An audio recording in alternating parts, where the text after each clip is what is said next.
This is Athena Jezik, and there have been some requests to be a little bit more instructional on the back massage. So I'm going to give it my best shot and see if I can help you see some of the techniques that I use for back massages.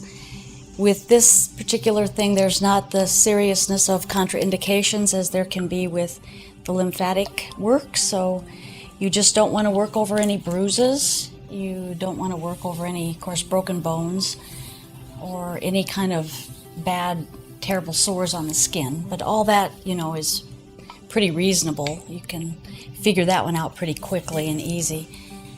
So this is just applying the oil, just an application of the oil. And I would like to tell you not to use canola oil if possible. It's better to use an olive oil or a blend of an oil, coconut oil. It's hard, but if you can blend it in a certain way, it won't get quite as thick. Olive oil, almond oil, there's many good oils, but you don't want any of the genetically produced oils, and you don't want any of the polyunsaturated oils. It's better to get the nice oils. There's some olive oil that I can get at the farmer's market here in Austin that's from Spain, and it's produced a little differently, and it has antioxidants in it, so that's a good oil to use on the skin. So what I'm doing here is I'm starting with my thumbs and just opening things up, following the trapezius, or the muscles that just attach up into the neck at the head, right up here, and working down. Do not push too hard on the neck, and don't go on top of the vertebrae. Sometimes you'll feel a little crunching. That's referred to oftentimes as crepitus, or you might feel bumping and popping. A lot of that is just tight muscles, tension in a muscle. Maybe there's some toxin that's trapped in the muscle. These shoulders they do a lot of work, and they also hold a lot of tension. So I like to spend time in that shoulder area and along down here through the shoulder blade as well, opening all of this up as we go. And then we can come down the spine. I like to work down this long muscle of the back.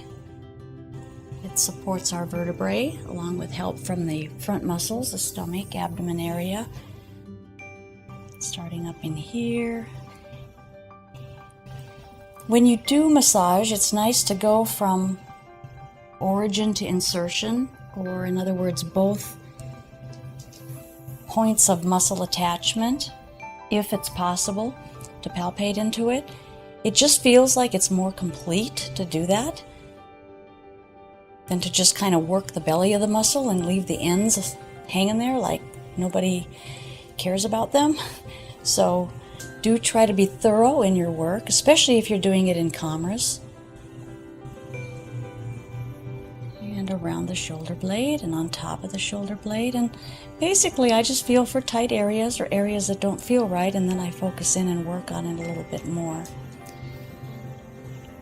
Okay. And moving to the side, I'm working in the trapezius muscle primarily. So I'm starting at the neck and pulling that down, just finding that line of the muscle.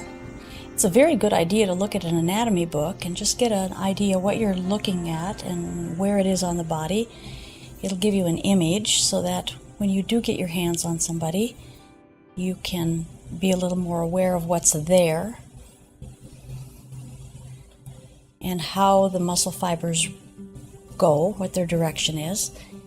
It's nice to follow that direction. And then there's sometimes like here where you're going more across some of the fibers, so that's more of a cross fiber friction type of a thing. And sometimes you want to do that, but you're going to have to know how the muscle runs and where the fibers go and where they attach.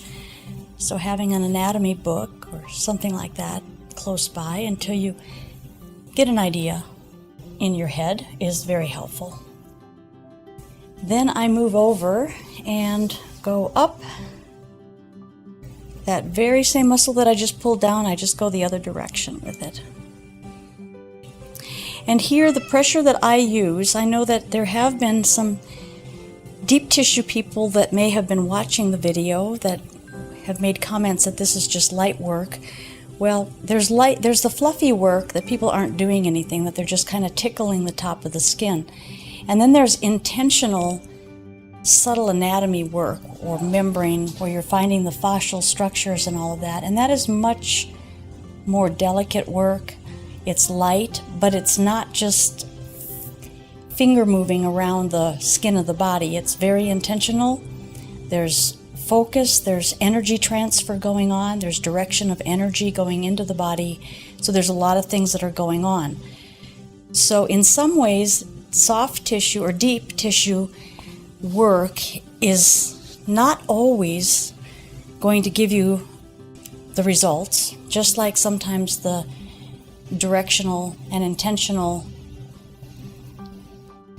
lighter work isn't going to give you all the results. So it's good to have both modalities.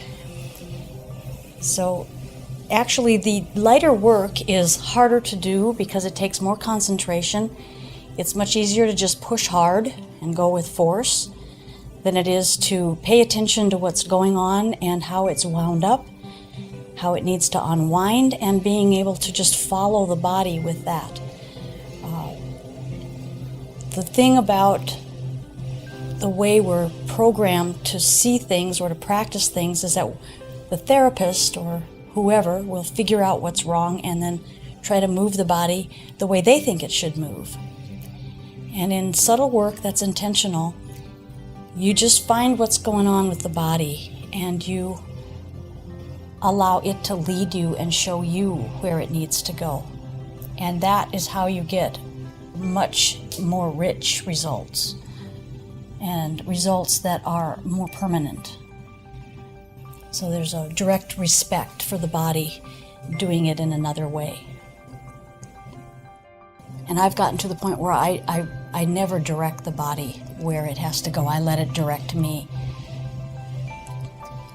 So we opened up, we massaged down in that hip area where the hip is, the muscles are attaching into the hip crest, the bone, the backside of the hip, and then making long moves with the thumb iron into the erector spinae muscle in 3 different places, one close to the spine, one close to the vertebrae, one right in the middle of the belly of the muscle, and then one on the edge.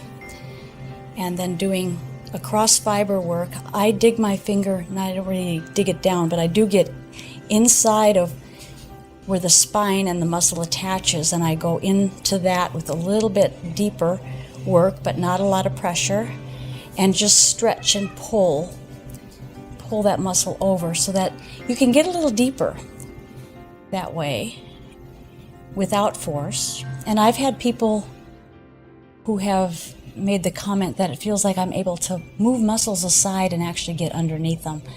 And I guess that's a good description, although they're attached and there's some muscles you just can't palpate because of the depth of them, unless you take the energy into there and direct the energy, and then you can feel pretty much what's going on and the muscles at a deeper level.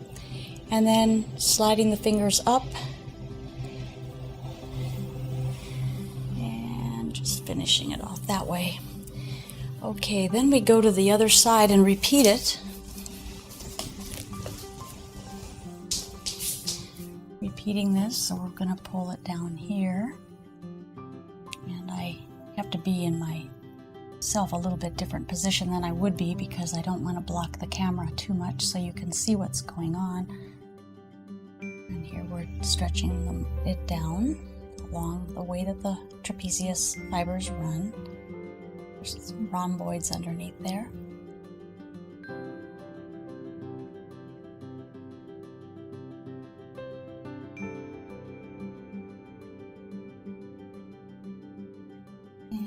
Scapula, just checking all that. It feels pretty good. There's no real reason to stay there. Now here, along this edge of the scapula, there's a lot more tension.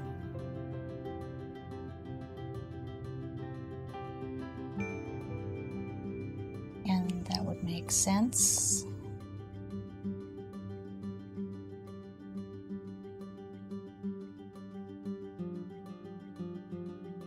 Okay, and then pushing it back up. And usually I have both hands in this, but I'm hoping I'm staying out of the way.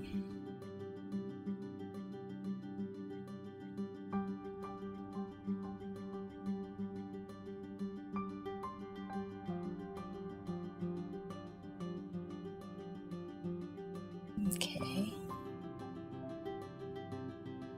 This is tight, and I have a feeling it's tight because of a lot of playing of a guitar over at the Kerrville Folk Fest. And we're gonna run down.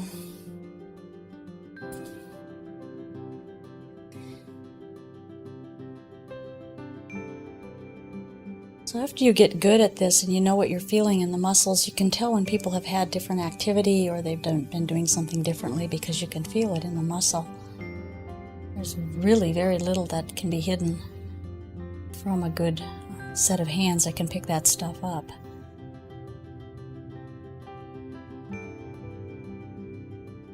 And then we go riding up right alongside the vertebrae. You can actually feel the little edges of them as you're gliding your thumbs up. And then in the belly of it,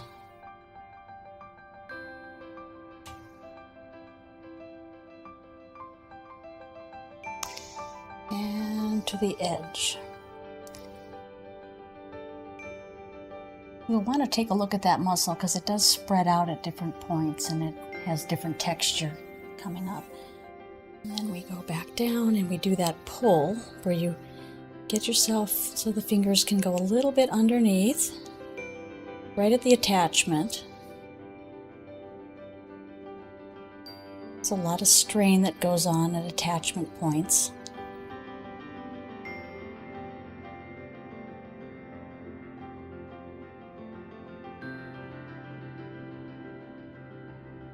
Back down. Okay, and then I ride back up.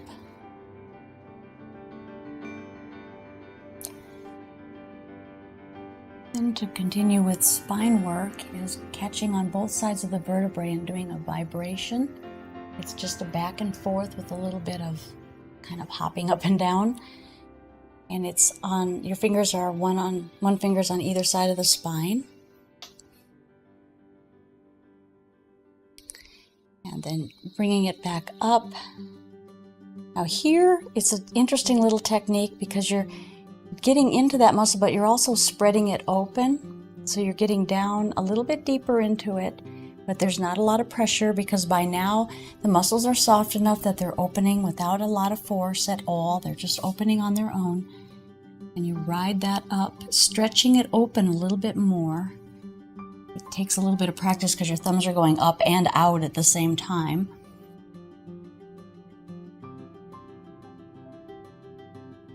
And then we'll just take it, fingers each side of the vertebrae, don't go on it, just go in between. It's a nice little thing to do for the vertebrae. They don't usually get this kind of attention, so they're happy.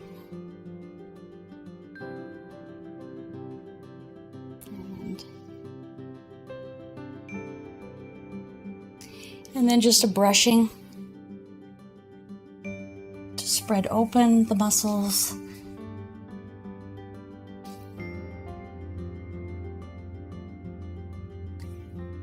And then you can pull up with it. You can do this one side at a time or both sides. And up we go. Okay, so hopefully that helped you to see with a little more detail some of the techniques that I use in a back massage. Thank you for sharing. Thank you for subscribing. And I think there's a little bell up there that you can hit that you'll get a notification every time we post. So if you want to, you can hit that too. But thank you so much for your support. I really appreciate it.